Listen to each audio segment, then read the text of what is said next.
Another edition of This Day in Black Baseball History, This Day in African American Baseball History. And today is the November 18th edition, November 18th, 2025 edition. And if this is the first time you've ever joined me, what I do is I give historic data related to people who were involved with African American baseball going back to actually before the turn of the century. And that's not this century, 1999 going into 2000. We're talking about 1899 going into 1900. And so try to give you information. And then I usually come back with a little commentary of my own. And that's related to some of the things that have been going on. Wow. So anyway, I want to thank everybody for joining me. If you've never joined me before, if you like what I'm doing here, go ahead and hit a subscribe and we'll keep this conversation going. So are you ready? We'll jump right in here. So let's go November 18th, 1899. I'm going to take you back for a minute. Bobby Marshall and his Central High School football teammates played like veterans to climax a 22-0 win over the Madison, Wisconsin high school football team. And then Marshall played right in and defeated every play run his way, forcing Madison to give up on end runs. Now, Bobby Marshall, don't know how much you know about him. He's still playing high school football in Minnesota, Minneapolis, in the Twin Cities. And then, of course, he goes on and eventually plays at the University of Minnesota and actually played some professional football. He also played professional baseball with the Sioux Falls, St. Paul Gophers. St. Paul Gophers. They did go over to Sioux Falls, but they were the St. Paul Gophers. So he was quite the athlete. He actually did a little boxing. How about this? He even played hockey. So he was one of the best hockey players on the high school team, and African American. So if you go look him up, Bobby Marshall, you'll learn something new about somebody maybe you should have been learning about all the time. He was a fantastic athlete and played well into his age of 40s, to his 40s. And so he was just a tremendous athlete, and that's Bobby Marshall. So we just took you back to November 18th, 1899. Let's move it up just a little bit to November 18th, 1902. I know you never heard of this guy, but his name was Lucius Whipper, W-H-I-P-P, Whippler, W-H-I-P-P-L-E-R. All right, yes, I am talking to you from Kansas City, home of the Negro Leagues Baseball Museum, and I am a co-founder of that museum. If you really want to get technical, I'm one of the people who brought that idea to Kansas City. And so I go back to the 1980s. I've been at this for 45 years, okay? All right, then. So I'm going to recognize you guys in a minute. So I'm going to dance through here. I'll be finished in about less than 20 minutes. All right, so I was going back, November 18th, 1902. Lucius Whippler, W-H-I-P-P-L-E-R, of the Macon Acmes. That's Macon, Georgia Acmes. This is a team. Back in 1902, he got into an argument with two Greek brothers in Macon, Georgia. Now, Whippler dropped a dime out of his pocket, and the dime rolled onto the basket where the brothers had a fruit stand. And they refused to move the basket to allow him to get his coin. And an argument and a fight pursued. And Whippler picked up an orange, and he was a quite good baseball player. And basically, he threw the orange and hit one of the brothers. And this guy's name was Cresto. I'm not sure you pronounce his last name. P-T-E-S-S-A-S. Okay, he hit him in the head with the orange. And the brother got mad, so Cresto grabbed his gun. And while he was getting his gun, Whippler took off running.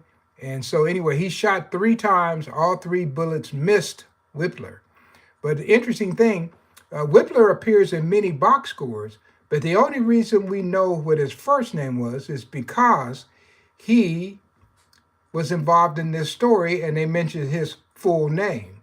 And so that was Whippler, Lucius Whippler. And of course, he played for the Macon Acmes. And if you remember, John Henry Lloyd got his start playing professionally in Macon. Frank Duncan, who played for the Chicago Leland Giants, was from Macon.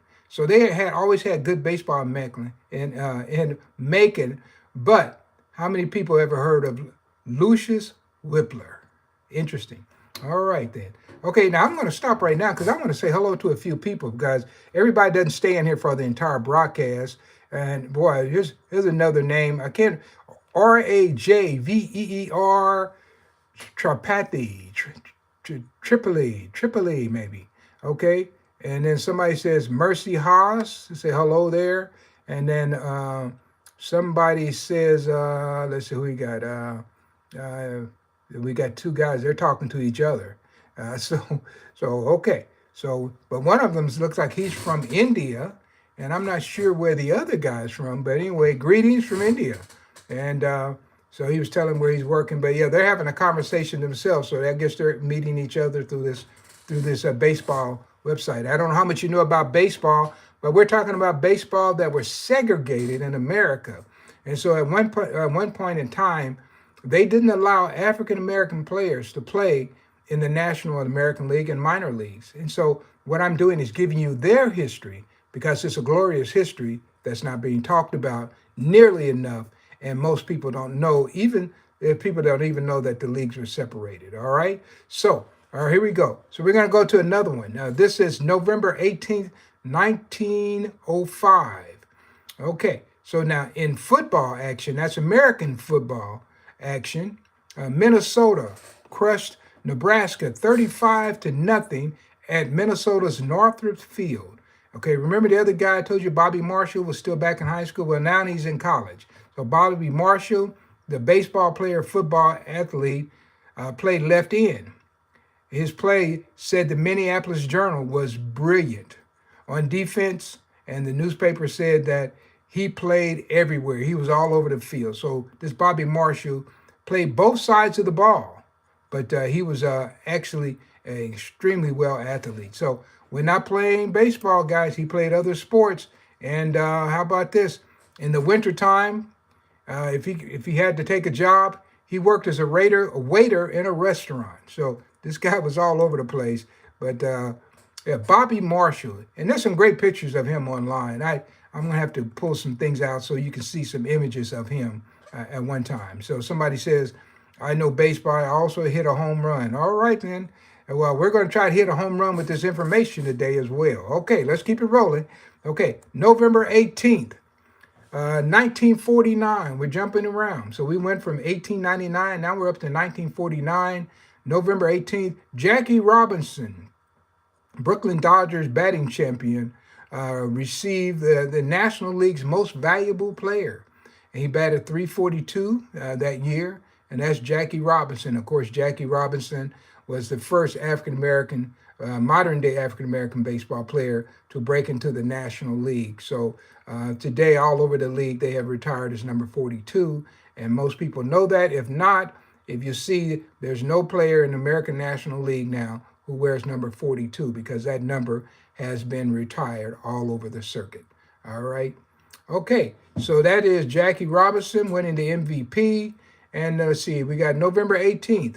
We have a Hall of Famer, and he's a Hall of Famer, and his name is Hilton Smith. He passed away in Kansas City, Missouri. I knew Hilton Smith very well. Is a matter of history. The first time I ever wrote an article for a newspaper, it was Hilton Smith's obituary.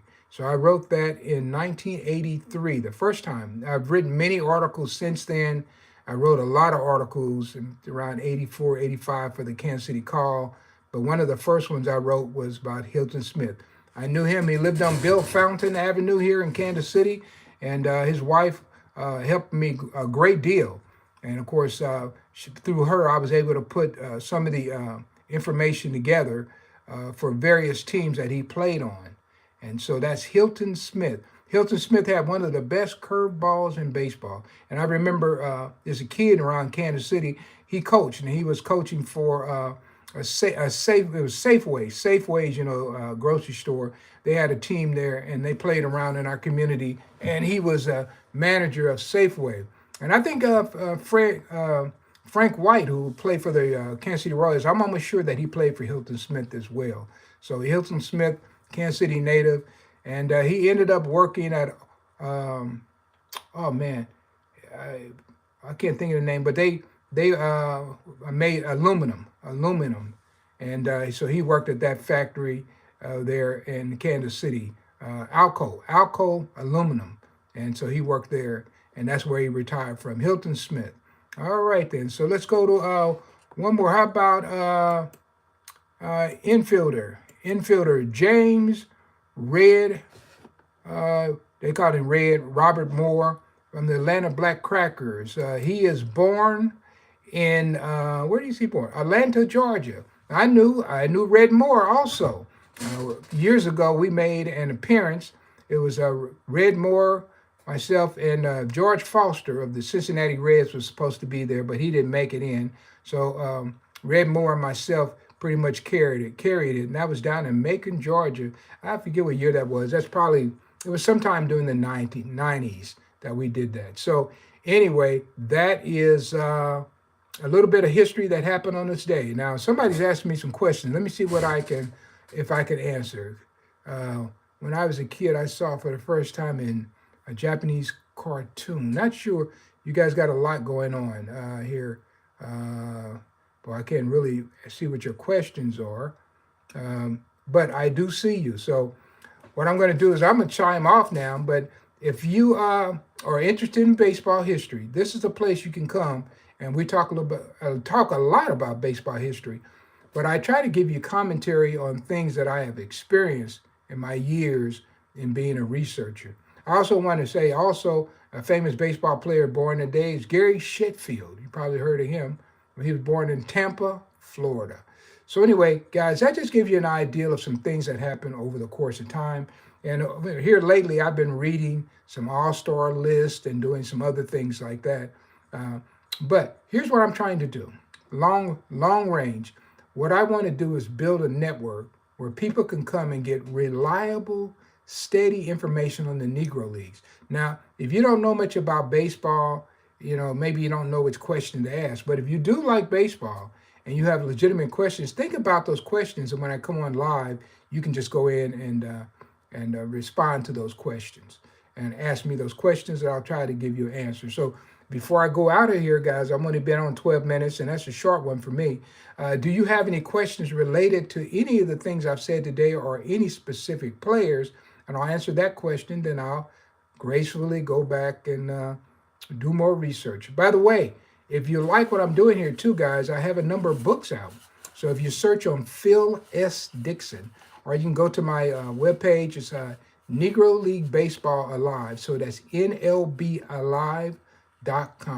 And you can follow me there. And usually people will buy their books there, and I will send them autographed copies. So just know that I try to be the legitimate deal. I'm out here really working, and I've been doing this for many years. So if you like baseball or you want to know something about baseball, if you want to celebrate the Negro Leagues, this is another place you can come. So we don't have any more questions. I'm going to try to get out of here in about 15 minutes. I think I may come back later. And if you're able to catch me later on, I might come back. I am going to come back. And what I'm going to do is I'm going to talk about Al Monroe. Al Monroe was a writer for the Associated Negro Press.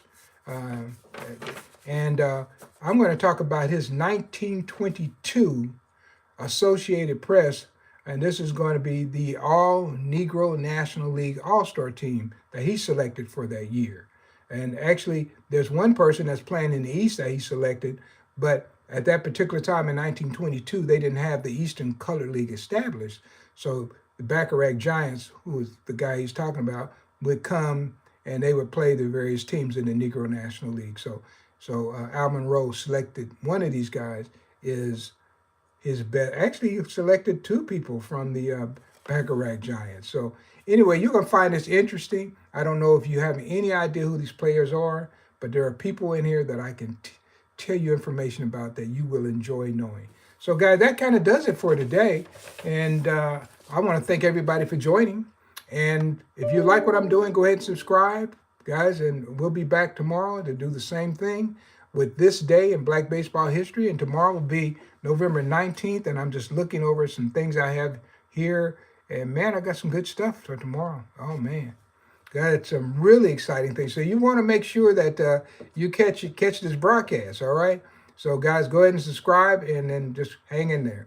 We'll talk to you later. Have a nice day. This is Phil Dixon signing off for now. You have a nice day. Bye.